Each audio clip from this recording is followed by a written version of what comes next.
देखिए बच्चों, कक्षा 9वीं सामाजिक विज्ञान अर्धवार्षिक परीक्षा 2021-2022 समय 3 घंटे। इसका पेपर बिल्कुल लीक नहीं हुआ है। अगर आप फर्जी पेपर के चक्कर में रहोगे तो आप फेल हो जाओगे।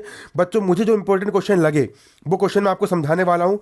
भूगोल की बुक का आपका अध्याय 1, भारत आकार और स्थिति। अभी हम कौन सा पार्ट पढ़ रहे हैं?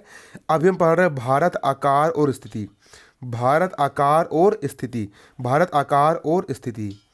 भारत आकार और स्थिति। भारत आकार और स्थिति वाला हम पाठ पढ़ रहे हैं। आपकी भूगोल वाली बुक का अध्याय 1 है। कौन सी बुक का है ये? भूगोल वाली बुक का आपका अध्याय 1 है, भारत आकार और स्थिति। बुक का नाम है भारत और समकालीन, है ना। आप देख सकते हो, ये अध्याय 1 यहाँ पर हम पढ़ रहे हैं, है ना। समकालीन भारत 1, भारत आकार और स्थिति वाला आपका पाठ है, ठीक है। इसके मोस्ट इंपॉर्टेंट क्वेश्चन मुझे ये लगा ये आ सकता है पेपर में, इसलिए मैं आपको समझा रहा हूँ, ठीक है। पेपर में नहीं आएगा तो आप लोग मेरी छाती मत छोड़ना, मुझे लग रहा है इंपॉर्टेंट, इसलिए मैं आपको पढ़ा रहा हूँ। अब फंस रहा नहीं फंस रहा, ऐसी गारंटी मैं नहीं लेता हूँ। फंसेगा तो ठीक और नहीं फंसेगा तो ठीक। कई बार ऐसा होता है ना कि अपन ने बोल दी कि पेपर में आएगा आएगा, और आता नहीं, तो बच्चे लोग अपनी छाती छोड़ते हैं। इसलिए अपन स्पष्ट बोलते रहे, भैया पेपर में आएगा नहीं आएगा हमको नहीं पता, हमने पेपर नहीं देखे, हमको लग रहा है इंपॉर्टेंट, तो हम आपको पढ़ा रहे हैं। आपको पढ़ना तो पढ़ो, नहीं पढ़ना तो फिर आप मत पढ़ो, है ना। देखो नकली पेपर और देख करके फेल हो जाओ। तो चलिए इसको हम शुरू करते हैं।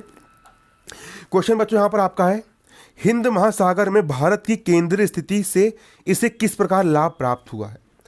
हिंद महासागर में भारत की जो केंद्रीय स्थिति है उस कारण से भारत देश को कौन कौन से लाभ प्राप्त हुए हैं, किस प्रकार के भारत देश को लाभ प्राप्त हुए, उसके बारे में यहाँ पर हमको बताना है। तो यहाँ पर मैंने अपना एटलस खोल लिया हूँ, मैं अपने एटलस में आपको ले चलता हूँ और एटलस से यहाँ पर आपको मैं दिखाता हूँ। ये आपका एटलस है। एटलस से आप समझोगे तो आपको समझ में अच्छा आएगा, ठीक है। ये है हमारा भारत देश का नक्शा, ठीक है। ये हमारा भारत देश का क्या है? नक्शा है। ये हमारा पूरा भारत देश है। देखिए बच्चों, यहाँ पर ना ये जो नीला रंग दिख रहा है ना, ये पूरा समुद्र है। ये पूरा क्या है? समुद्र है। यहाँ पर पानी पानी है। ये जो इतना बड़ा जो महासागर है, इस महासागर का नाम है हिंद महासागर। इस महासागर को बच्चों हिंद महासागर कहते हैं, ठीक है। तो इस हिंद महासागर में भारत देश जो है ना वो बिल्कुल केंद्र पर है, बिल्कुल सेंटर में पाया जाता है। तो क्या हिंद महासागर होने के कारण, क्या हिंद महासागर में भारत देश की केंद्रीय स्थिति होने के कारण क्या भारत देश को कोई फायदा होता है? क्या भारत देश को कोई लाभ होता है?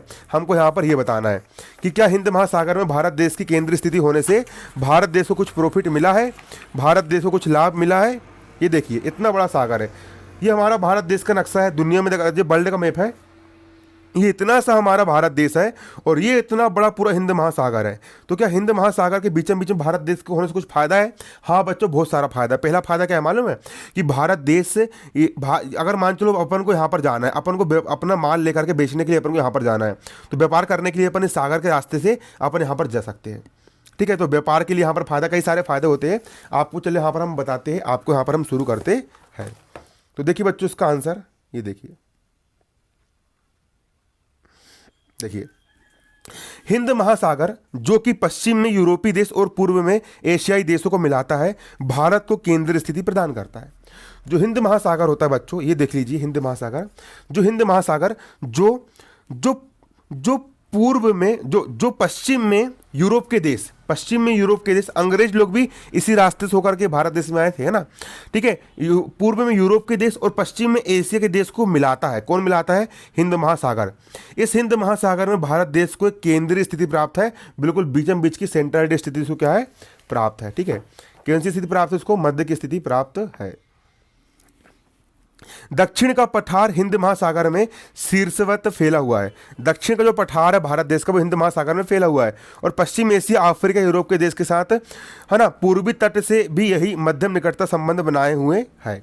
आप देख सकते हो भारत देश का यहाँ पर एक दक्षिण का पठार है। ये जो दक्षिण का पठार है, ये दक्षिण का पठार हिंद महासागर में लंबा का लंबा फैला हुआ है। और यहाँ पर जो अफ्रीका के देश हो गए और पश्चिमी यूरोप के देश हो गए, है ना, इससे भी हम शीघ्रता से यहाँ से हम पहुँच सकते हैं। शीघ्रता से यहाँ पर हम क्या कर सकते हैं? पहुँच सकते हैं, ठीक है, पहुंच सकते। हिंद महासागर में किसी भी देश की तटीय सीमा भारत जैसी नहीं है। हिंद महासागर में किसी भी देश की तटीय सीमा भारत जैसी नहीं है।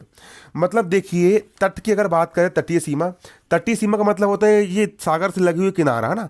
जितना लंबा एरिया पूरे भारत देश का लगा हुआ है, इधर किसी भी देश का लगा है क्या? नहीं लगा है। भारत की इसी महत्वपूर्ण स्थिति के कारण इसका नाम हिंद महासागर रखा गया है, क्योंकि भारत देश हिंदुस्तान, तो इसको हिंद महासागर रखा गया है। ठीक है। भारत का विश्व के देशों के साथ संपर्क युगों से पुराना है। भारत का कई अरबों साल हो गए, हजारों साल हो गए, भारत देश का संबंध युगों से पुराना है, परंतु ये संबंध समुद्री जलमार्ग की अपेक्षा भूमार्गों से होकर था। इन मार्गों से प्राचीन समय में विचारों और वस्तु का आदान प्रदान होता रहा। इसी प्रकार उपनिषद के विचार, रामायण और पंचतंत्र की कहानियां, भारतीय अंक, दशमलव प्रणाली आदि विश्व के विभिन्न भागों तक पहुंचे। मसाले, मलमल आदि कपड़े, व्यापार के अन्य सामान भारत से विभिन्न देशों की ओर ले जाए जाते थे। ठीक है। तो भैया हिंद महासागर की केंद्रीय स्थिति होने का कारण ये मिला कि भारत देश के जितने भी सामान है, मसाले हैं, जितने भी कपड़े वगैरह है, प्राचीन समय से ही विदेश में व्यापार करने के लिए अपन ले आते थे, और विदेश के लोग भारत देश में आते थे, है ना। तो यहाँ पर ये इसको फायदा मिला है। ठीक है। यहाँ पर आप देख सकते हो पंचतंत्र की कहानियां, भारतीय अंक, दशमलव प्रणाली आदि विश्व के विभिन्न भागों तक पहुंच सके। मसाले, मलमल आदि कपड़े तथा व्यापार के अन्य सामान भारत से विभिन्न देशों को ले जाए जाते थे। इसके विपरीत यूनानी स्थापत्य कला, पश्चिमी एशिया की वास्तुकला के प्रतीक मीनारों तथा गुंबद का प्रभाव हमारे देश के विभिन्न भागों में देखा जा सकता है। तो बच्चों, इस प्रश्न को आप जल्दी जल्दी तैयार कर लीजिए।